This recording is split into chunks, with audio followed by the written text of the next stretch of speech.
Good evening to the members of the Toronto Old Boys Association of Trinity College Kandy.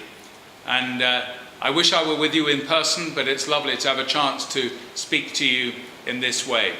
And I hope that you are enjoying your evening and have a wonderful time at the Night of the Lions Dinner Dance 2017.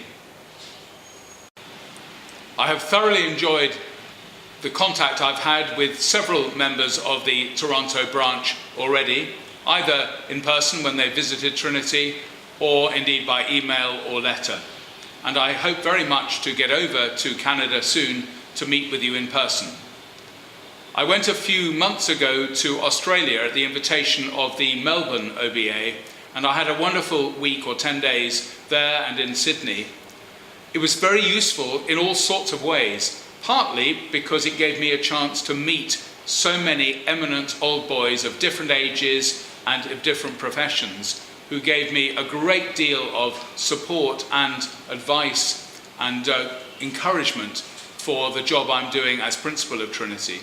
It also gave me a very valuable chance to, if you like, sell my vision for the future of Trinity to the old boys. It's very easy nowadays to use social media to spread all sorts of false rumours and accusations. And I think going to Australia to actually introduce myself and explain what is really happening and what is going to happen was very useful. So I hope to be able to come out to Canada soon to be able to do the same thing.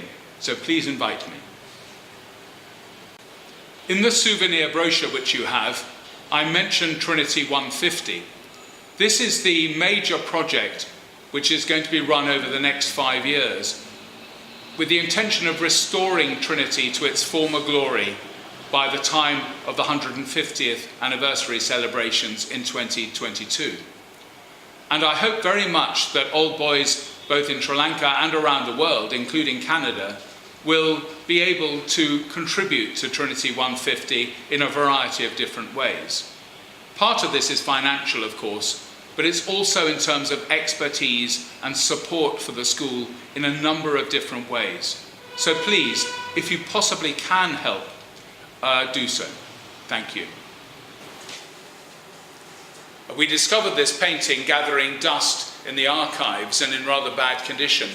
So we sent it for renovation and reframing, because it had never been reframed since the original, which we think was a temporary frame, was put on. And we now have it back in all its glory. It was painted when Fraser visited the school in 1950 as chief guest at prize giving.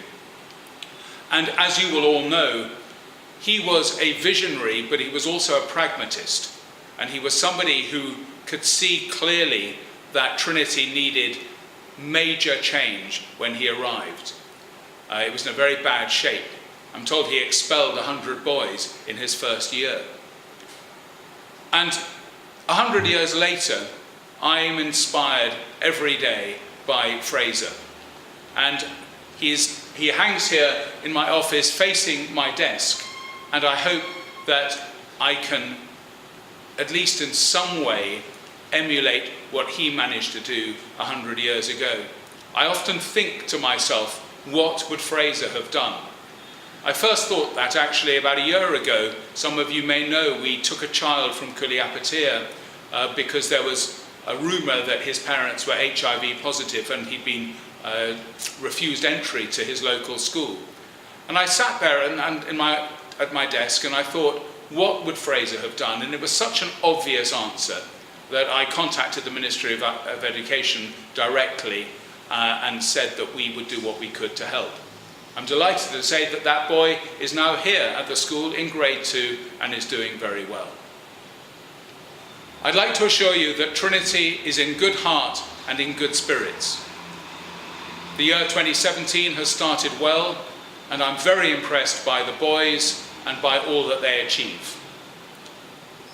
I hope you all have a wonderful evening and that the Night of the Lions is a great success. My thanks and congratulations to the organising committee and everybody who has contributed to making the evening a success.